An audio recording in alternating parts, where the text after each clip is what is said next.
Welcome to chapter 64 of the Strength Culture Presents Quantum Lifting podcast, where today we're going to be talking about aerobic conditioning. And we've got our conditioning mastermind at Strength Culture with us, Jamie Bouziotis.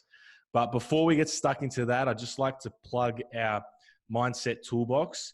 If you're interested in signing up for this, you just have to go to the Melbourne Strength Culture website, click the content tab, then podcast, and literally just put your name and email in, and then you'll get an email from us with our mindset toolbox. This includes podcasts, books, meditation apps, things that we use to help with our mindset alongside our training. So if you're interested in that, go to the website, put your email in, and we'll shoot you an email.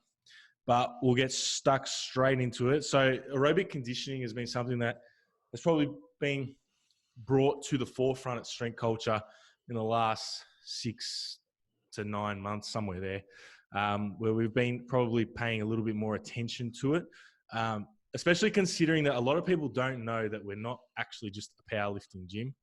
We've got a lot of general pop clients. I've got a fair few athletes that play local sport and even high-level sport, some representing Australia. So we do have a large majority of powerlifters, 30-40% that are powerlifters. We push that a lot on social media, but we do have a lot of just general pop. And a lot of those, which you'll be able to elaborate a bit more, those general pop clients, we work on their aerobic capacity and just general health as a whole. Something that I don't do a lot of myself or with my powerlifters. We'll go into that a little bit later, why and why not, even though we probably should. But we'll just start with, what are the benefits of aerobic conditioning? And why did you get so big on pushing this idea or this training modality? Well, me personally, like my background in sports, strength and conditioning, that had a big focus on not just strength. So strength is one part of, I guess, trying to improve athletic qualities.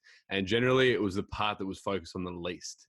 So when I was working in field-based sports, on-field performance is the number one priority. So generally things that would look to improve what athletes were doing on the pitch was the most important thing. So their movement capabilities, so jumps and plyometrics, and then their conditioning. So their conditioning is just pretty much their ability to repeat a certain power output over an extended period of time. So when I started at Strength Culture, it is very strength focused. I was pushing, I guess, more hypertrophy, and this is in my own training, hypertrophy focused training, strength blocks, stuff like that. With our athletes, yeah, it was more balanced, but it wasn't really, where am I going with this? It wasn't really like a primary focus. But it did take the back burner because I wasn't working with as many on-field athletes. With myself and my own training, I feel like when I started to chase performance metrics and the main one specifically being strength, I started to feel like a lot of my own athletic qualities started to drop off, and I wasn't feeling like an athlete anymore. I was starting to feel like I'm real clunky. I'm able to push weight, but I feel like trash after every set that I'm doing. Takes ages to recover. I'm feeling gassed after a set of 8s. And that's when I started thinking, all right, you know what? I actually really value a level of aerobic fitness and just fitness in general. I like the way that it makes me feel. And then from that, I just started looking at, I guess, the implications on it of an improved aerobic energy system for just general population as well. Like, you look at exercise physiologists and their focus on chronic disease, and the first intervention that they apply is always aerobic fitness. It's like, why is that? I read something this morning that was just like a good summary of it. It's like the aerobic energy system is the system for life, essentially. Like, if you were to just cruise and do what you do on a day-to-day basis without high intensity training, you could survive just with your aerobic energy system. So that was probably the biggest thing for me. The second was when I started to sacrifice my health and markers of health for performance. I just found my physical well-being. Like, I understand that there's trade-offs. You will feel like shit when you start trying to push performance to I guess to a high level. Like you're gonna start feeling niggly, and that's just a part of the territory. Like you do get that, but I just saw that after, I guess, just block after block of trying to chase output without chasing or trying to come back to that point of health. As just I started feeling worse and worse and worse. So that's what got me to focus on it a lot more. I feel like, especially in the powerlifting or strength focused realm, like people forget that it is still an athletic pursuit, but it almost becomes a little bit of an excuse to just, get lazy with things like that. Because it is fun pushing big weights. It's not as fun doing steady state cardio or circuits, things that get you out of breath. The selling point is hard to get across to a lot of powerlifters, because powerlifters come to you because they want to just lift bigger weights. They don't want to sit on an air bike or do some circuits, but you sort of have to sell it in a way that is going to get them to realize that this is part of the bigger picture of them lifting bigger weights. And also that I think the big part is the duty of care. That we have you as a coach, whether you're someone like me who purely works with mostly powerlifters. I've got a few general pop guys, but mostly powerlifters. So I do tend to drift into that just powerlifting specific training, or someone like yourself that's got sort of a varied amount of clients, from athletes to general pop to middle-aged mums. We have a duty of care to their health as well, because what we're doing now can have a potential trade-off later on in life. And I know you made a post about, we're talking about high bar sets of 8, and that potentially we get too focused on the high bars, the squats. The squats have to, we forget that maybe we need to take a step back and look at some of these aerobic, working on the aerobic energy system, and that'll actually give us a longer training lifespan, a better training lifespan, where we're not waking up feeling like in a Rebel Performance article, it's said a rusty old refrigerator, which is how I feel half the time as well. And that this stuff can help. So I think it's that selling point to getting it across to people. And I think something that worked well with us was the air bike test. I think people doing that, it sort of gave them as soon as you throw competition in there, gives them a reason to actually get better at that. Plus, it feels like shit. Task. Yeah, that's the thing. No, people realize how trash they feel after doing something like that. Like, obviously, it's a hard lactic test, and like when you do conditioning focused stuff, 95% of the time, you're not focusing on lactic conditioning, but it's the recovery. People get off the air bike, they do it, and you feel horrible for ages afterwards. And it's like, all right, why am I feeling? It's the test is hard as it is, but it's the recovery afterwards. Like, why have I felt like shit for 3.5 hours time? And that's where a lot of people starts, like alarm bells start ringing, and they say, "Oh, maybe I should, maybe I should do a bit of cardio work because I feel like death." That's how I felt. I know Jamie Smith felt the same way. We both did it. Took me 45 minutes to come back to like sort of feeling like I could even just talk to people. I remember I did the test, 20 calorie test. And after about 10 minutes, it just hit me and I couldn't even hold conversations. I had to come upstairs and lie down for 15 minutes. And then I came back down about 45 minutes later and I was like, oh, I'm actually starting to feel normal again.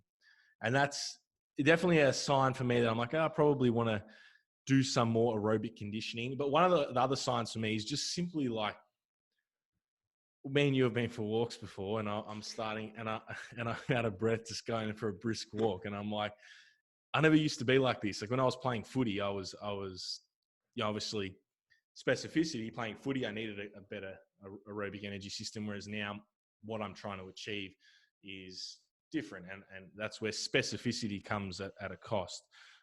We can talk about like Will Crozier, because there's obviously a time and place to implement aerobic conditioning. And now with powerlifters, you have to really pick and choose your battles.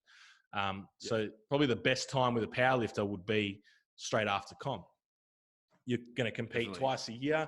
After comp, you can spend 4 weeks, because that's the other thing. The aerobic energy system doesn't need that long to develop. You can spend 4 to 8 weeks. You can also incorporate it with some more non-specific general hypertrophy training straight after comp.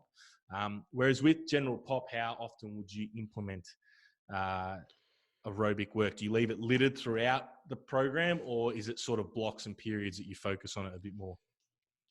Well, again, it comes down to specific goals. Like we always need to determine baseline with everyone. Like I guess we'll just go back to the powerlifter example as well. It's like, well, how much aerobic fitness does a powerlifter actually need? It's not much, really. Like just enough to satisfy basic markers of health. Like if you look at, like if you can look at aerobic fitness and determinants of cardiovascular disease, like that's right up there. Like if you get someone's resting heart rate down, you significantly decreased the risk of cardiovascular disease and all-cause mortality. Like it's just an easy thing to implement and improve. So my thing, general pop, powerlifter, someone looking to just get better, I would look at their resting heart rate and blood pressure. That'd be the two first measures I would look at. Funnily enough, I'm just going to use your brother as an example. Like, yeah, mid-20s, hypertensive dog. He he had a look at just basic metrics, resting heart rate and blood pressure. Lucas had an athletic background, but blood pressure is sitting on 150/90, and resting heart rate was in the 80s. And funnily enough, I feel like a lot of people would be there just because they're just living a sedentary lifestyle, not pushing that, probably focusing just on strength training.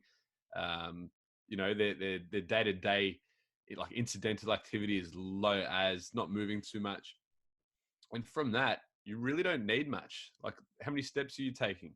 About 2,000, 3,000. All right, maybe do 7,000. And the 5,000 steps that you do it with a brisk walk. You will see changes with that. And like, that's the biggest thing with, I guess, aerobic conditioning or cardio. Like, I guess that's where some of my Instagram posts are sort of like clickbaity as well, because people are like, what's cardio? Like, fuck, cardio is running. I'm not going to start running. That's going to impede my strength training performance. It's literally, for a lot of people, depending on their baseline, it's a brisk walk. And then once you start getting a little bit fitter, all right, that brisk walk probably won't cut it anymore. But then you start implementing just a little bit. Like if I can see change in someone that's come into the gym and said, strength training is my primary goal, but they've shown these really shitty markers of health, I'm probably just going to implement or just introduce this a little bit at a time. It'll start those walks, then maybe half an hour of steady state, a little bit faster, and a little bit of a higher intensity, and I'll probably still start to see changes from there. And then it gets to a point, so when they're starting in those, those healthy-ish ranges, like, that 60 to 65 BPM heart rate range, then it's a matter of whether or not they want to get a higher level of conditioning, or they're just happy to keep pushing their strength training. Then from there, it's just a point of maintenance. You might get someone doing 1 to 2 days of low intensity steady state work along with their walks, and that'll be enough to maintain a level of aerobic capacity. That's at a decent level. Yeah, I know.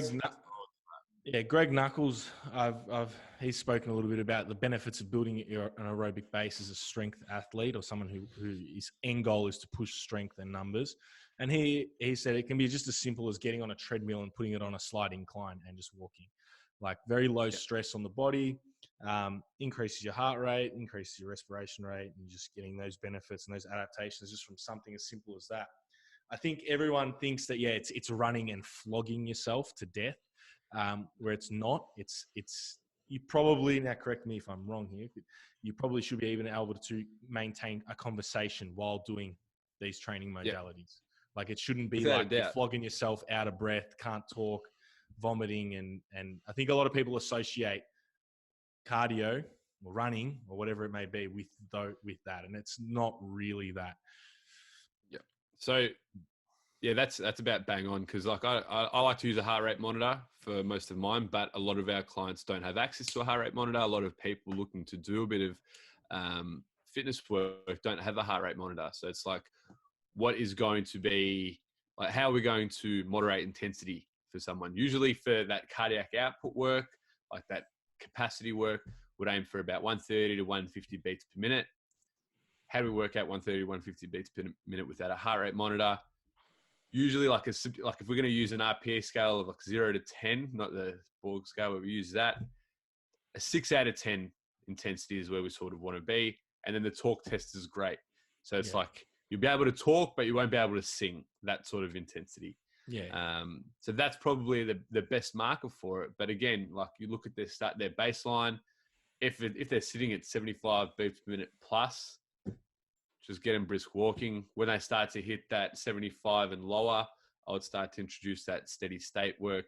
And that's, that 130 to 150 BPM, or the talk test sitting at about RPE 6. That's probably the best, the easiest way for most people. A couple of things too with the heart rate readings. Obviously, a lot of people are wearing your smartwatches and Fitbits and whatnot.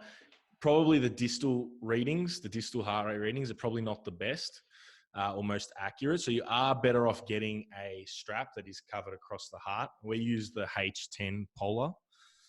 Yep. Correct me if I'm wrong. That's the one that we've all got here at the gym. And the other thing is that in this time period where a lot of people don't have access to gym equipment or have access to very minimal gym equipment, something that can be built right now is your aerobic work capacity, because it's very easy to do that. You can do it with multiple methods. If you've got some dumbbells, you can just do open-ended circuits with open-ended sets and reps. As we discussed, hop on an air bike, go for a brisk walk. You've started running again, have you? Well, I've started running. Again because I used to love running. Have you been this week? So? Have you been running this week? Yeah, I have. No, I ran twice this week. Good. I ran twice this week. Yeah, I've been doing my conditioning work. My strength work's dropped off a little bit. I don't know. Motivation dropped off this week, but conditioning work's there. Like, I just want to touch on the running real quick. Like, I feel running's one that's butchered by everyone, and a big thing I've seen is, like, again, they hear cardio, they think it's running, and it's like, no, that's probably the last thing I would get people to do. Like, if I've got a client that's asked me, it's like, look, I'm thinking about starting to run. I'd ask them, is it for fitness? Like, are you looking to improve your aerobic capabilities, or do you like running and you want to run because you like being outside and you like the action or the activity?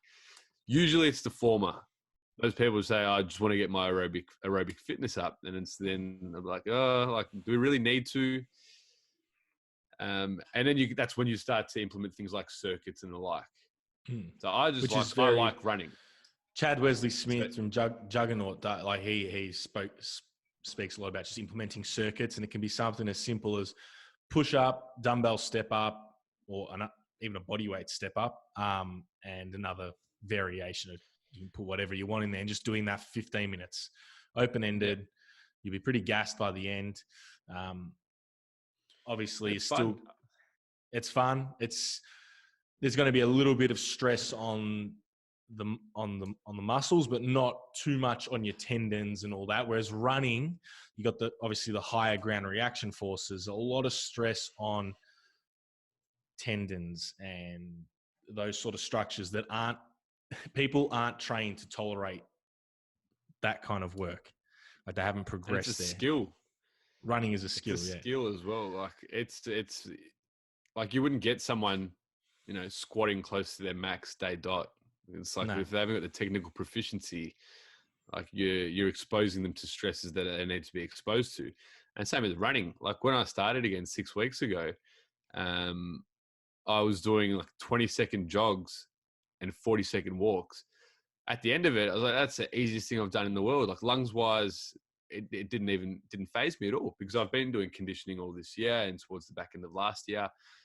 But if I was to run to what my lungs would allow me to, like my Achilles, calves, knees, hips, I'd be absolutely battered. Like, it's taken me 6 weeks to build up to a continuous 5K run, and still lungs wise, it's piss easy, the pace that I'm running at.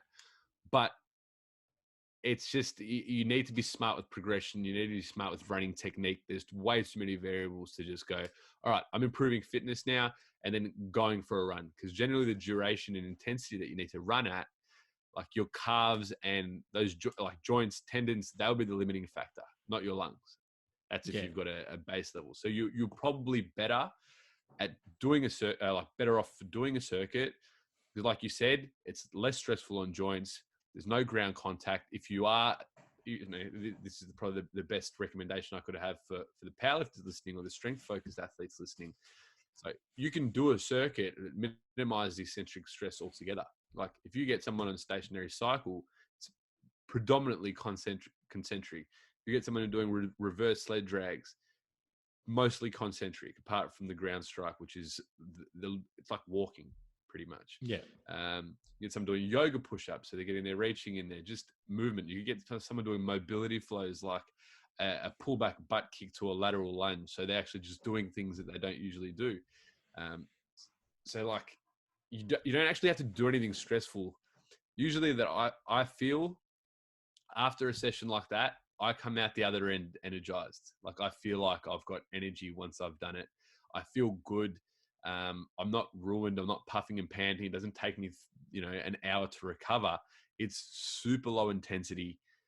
At the end of those sessions, you should actually feel pretty damn good. And there are modifications to make to it to make sure that you're not going to be impeding recovery and potentially cutting down the quality of your next training session. Yeah. So there's so much you can do. You're literally limited by creativity. Like I've seen guys playing frisbee with the heart rate monitor on and staying between the 120 and 150 zone, and it's like the developing fitness just by mucking around in the park. Like you could literally do anything you want. Definitely. I was also reading that you can use this period to, as you said, develop. You were talking about yoga push-ups, but also work on other qualities. So obviously, we talk a lot about here at Strength Culture is movement variability, powerlifting per se, and strength. They get very stuck to sagittal plane dominant movements, squat, bench press, deadlift. So you can use your conditioning periods to do yoga push-ups, landmine presses, movements that are away from the bench press, where we're allowing the scapulas to move through protraction, upward rotation, and elevation, and use it to work on also other qualities while getting the benefits of improved aerobic conditioning. But one of the things I wanted to go, what are the markers that you're looking for? So obviously resting heart rate is one. Is that the only marker that you would look for as, let's say we've got coaches out there that want to start potentially incorporating this stuff with some clients, or even people that just want to do it on their own accord? What are some of the markers? So obviously you've got resting heart rate. Yep. So the first I would look at is resting heart rate. If you are looking just to satisfy basic markers of health, like according to the research, according to all the literature, roughly around the 60 BPM mark is probably where you want to be at to significantly lower the risk of all-cause mortality. And is that for everyone, males, females? Yeah, that's generally the blanket number that they set. There was an article I found for the coach development program. It was with every increase of 10 beats per minute, there was an increase of 8% and 9% for all-cause mortality and cardiovascular mortality, respectively. So for every 10%, it would jump up roughly 8 to 9%. That's friggin' massive. That's huge. You can drop off a significant, a significant amount of risk just by doing that. And I'll come back to Lukey. He's been doing 4 days of steady state cardio, and actually I wouldn't even say it's steady state. It's all 30 on, 30 off stuff. So he's doing 30 seconds of work, 30 seconds of rest for half an hour. It's 15 minutes of total work. And his heart rate has dropped by 11 beats per minute. And you have got a week's him, time. I know he's on the boxing bag, just hitting the pad. So he does that for 30 seconds and then 30 seconds rest. And he does that, you said 15 times? He does it 15 times. 15 times. Actually, that one I've got him doing, he does two sets of 15, I think it is on that one. Yeah, he does two sets of 15.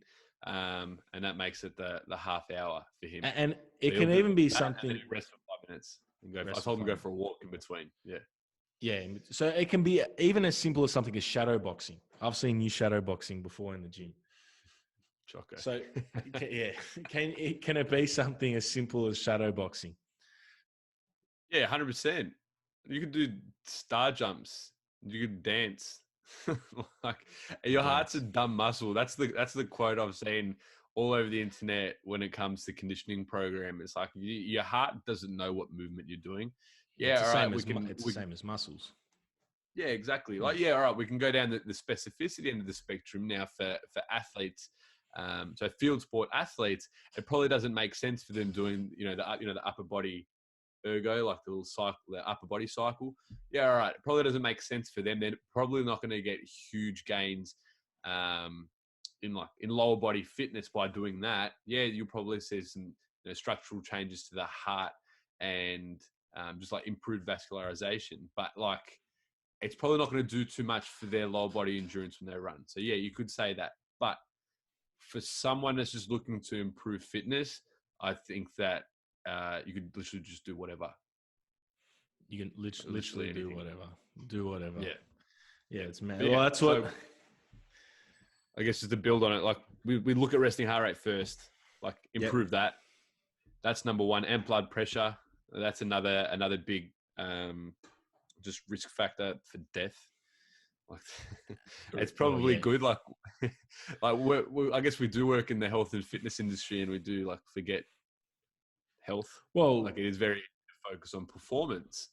it is But it's very performance focused. it is. But I feel a healthier athlete is probably going to perform better over a longer period than the one who's sacrificing health in the short term. They'll probably hit that ceiling a lot earlier than the person that has been focusing on health markers and overall systemic variability, not just movement variability in the long term. Well, you've So like also we'll got. talk about variability. We'll talk about variability of the system, like the musculoskeletal system.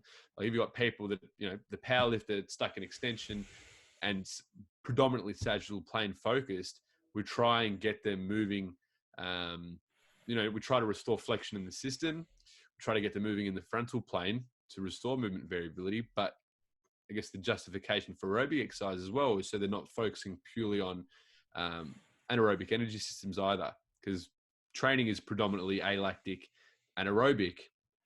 That's during the set, but when you're focusing purely on that, you're starting to lose out on the potential benefits on the aerobic energy system, and that's when you can start talking about impaired recovery And all that. Like, Well, the concept of, and probably a good selling point for strength focused people who are at the end, their goal is to be as strong as possible, powerlifters, whether they're competitive or just doing it in the gym, is obviously the selling point for an improved aerobic energy system is probably work capacity and recovery. If you have a better, a more efficient aerobic energy system, you're going to be able to, one, potentially do more work and recover from that work easier and more readily, so that you can potentially have a longer training career, but also a more efficient and better training career, and then potentially have better results at the end of 2 years, 5 years, 10 years of your strength endeavors. Yep, definitely. Because And it's like you see a lot of the research. It's not on strength focused stuff. It's generally on repeated sprint performance. But you see with each successive sprint, people are relying less and less on anaerobic metabolism. Now, if you start to look at that over the space of a strength training session, with each effort that you do, the more you're working through stored glycogen stores, the more you are starting to rely on aerobic metabolism. If you're able to recover better from those strength training efforts, those sets, and you're able to back that up set after set, and for most powerlifters and strength trainees, serious strength trainees, it's not 2 hours. Like, you're not training for 2 hours. Like, it's a lot of people, it's upwards of 2 hours. It's like you're not relying purely on anaerobic metabolism the entire time. Like, it just doesn't work like that. Like, yes, it's predominantly working during your strength training sets, but you need your aerobic energy system to recover and to make sure that you are replenishing those energy stores, resynthesizing ATP throughout. Like, your aerobic energy system is going to allow you to make sure you're nailing those back end sets of your training session. Because I know everyone that's, done a session understands the feeling. It's, the back end of the set when you can't be bothered, you're done. It's just like, that's going to allow you to recover and keep ensuring those back end sets have got quality and they add up over time. That's the 100%. It's the benefit of being able to recover quicker. So that if you're hitting 5 singles in a training session as a powerlifter, it's those back 2 singles, single 4 and 5, are going to be a better quality at potentially a higher intensity, a higher relative intensity. The stimulus is better, you're recovering better, the adaptations are potentially better. Obviously, we can't measure it all. So we're never going to know if something is 100% better unless we have a clone who can run us, obviously, a study. But obviously, and then just the benefit of being a healthier human with reducing all-cause mortality and potentially just having a better quality of life. Because another thing is that, if you want to have kids when you're older, you probably want to be able to run around with your kids and, not be 10 kilos overweight and blowing a gasket after 2 minutes. So, there's more to think about than just lifting 1 RMs. It's something that I've even personally started to think about a bit more, because I have noticed, as I said before, those little, we're walking, or I go to run 20 meters and I'm blowing after. And I was like, damn, I did not used to be like that when I played football. So it's something that I definitely would like to incorporate more into my training. And even if it's just the air bike, or even I've got my bike at home, and I'm even just thinking about just starting to just take that out a couple times a week and just ride, put the heart strap on and just enjoy. Break out the spandex. No, it's a mountain bike. I'll be staying in the shorts and the t-shirt. Break it out anyway. Yeah, break it. No Beach Road, Parkdale. No chance. So I want to, before we wrap it all up, a couple of things that you've obviously been working on is the Vither program, which will be released soon. And I know you're big on the hybrid animal. You want to be known for someone who coaches hybrid athletes that are just weapons at everything. They can deadlift 220, but also run for 20 minutes and not die. So what can we expect from Vither, and what was the inspiration behind writing Vither and wanting to release it? Yeah.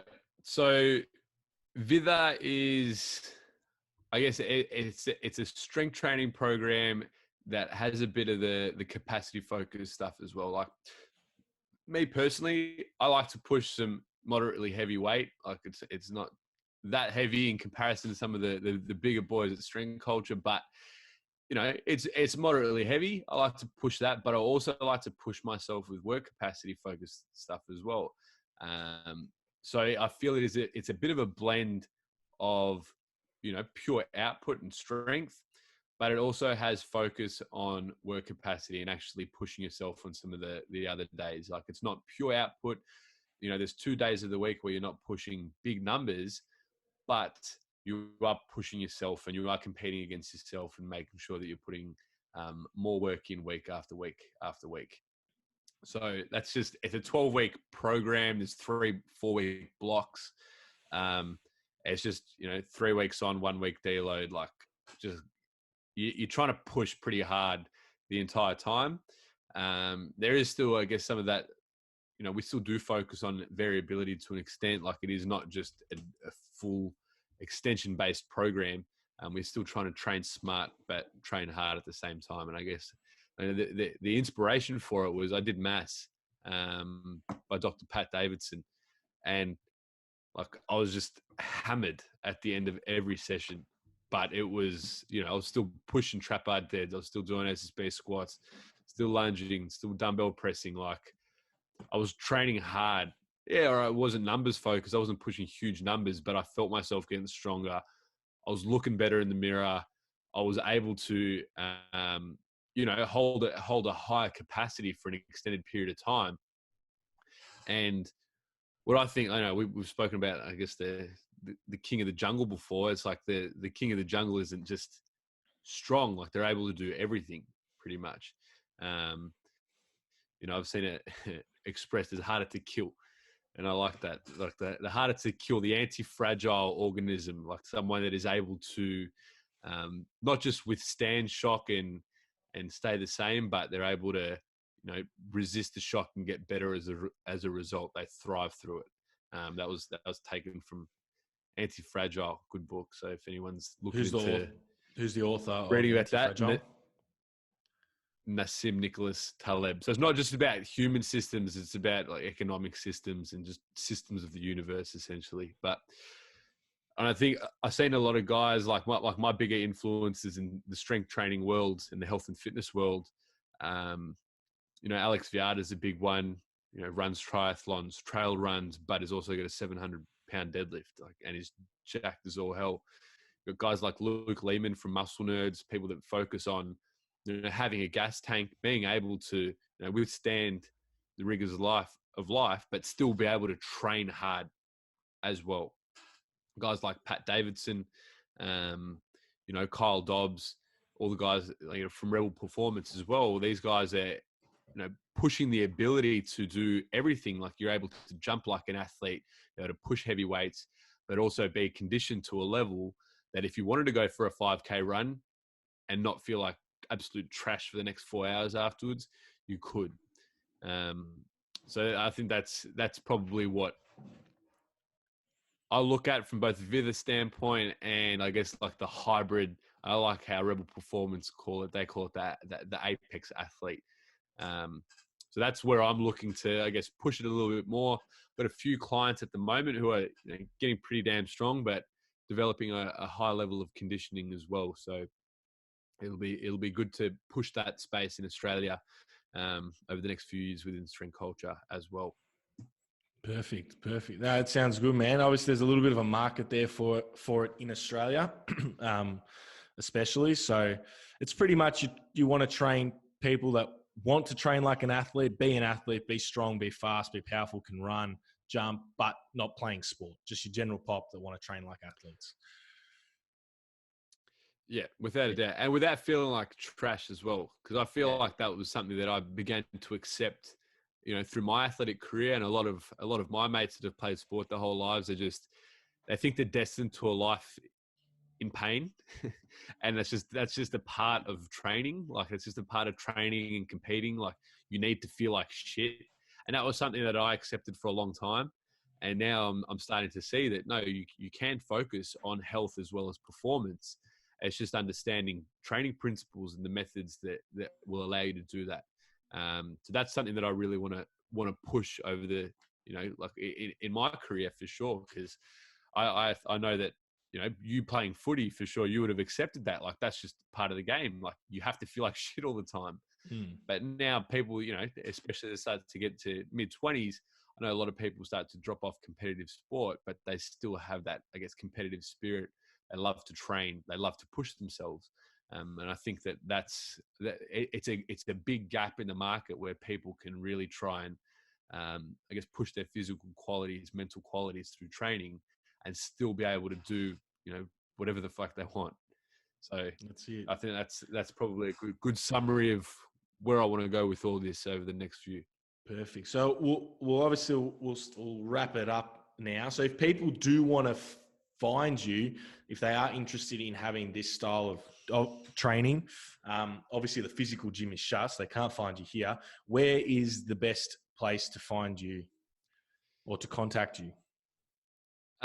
Instagram's probably the easiest. It's Jamie. My last name is Bouziotis. You'll see it on the caption of this YouTube page, but you'll see me all over the Strength Culture Instagram as well. Reach out if you do want to find out more of just how conditioning fits into a strength training program or just developing a high level conditioning. Full stop. And obviously you've got more than enough time now. So yeah, if people are interested in just asking a couple of questions, feel free to shoot it through. Even if you shoot them through to the Melbourne Strength Culture Instagram or comment on this video, one of us at Strength Culture will get back to you for sure. But yeah, we'll wrap it up there. But hopefully everyone has learned a little bit about aerobic conditioning, how it fits into strength training and just general life. And we start getting a little bit more awareness in that field, especially in Australia. in the health and fitness and strength industry. Yeah, thanks for joining us, man. Joining me. Thank you. Jamie's not here. Usually it's us, but it's just me today. Thank you. Thank you. Well, Quantum Choco. done.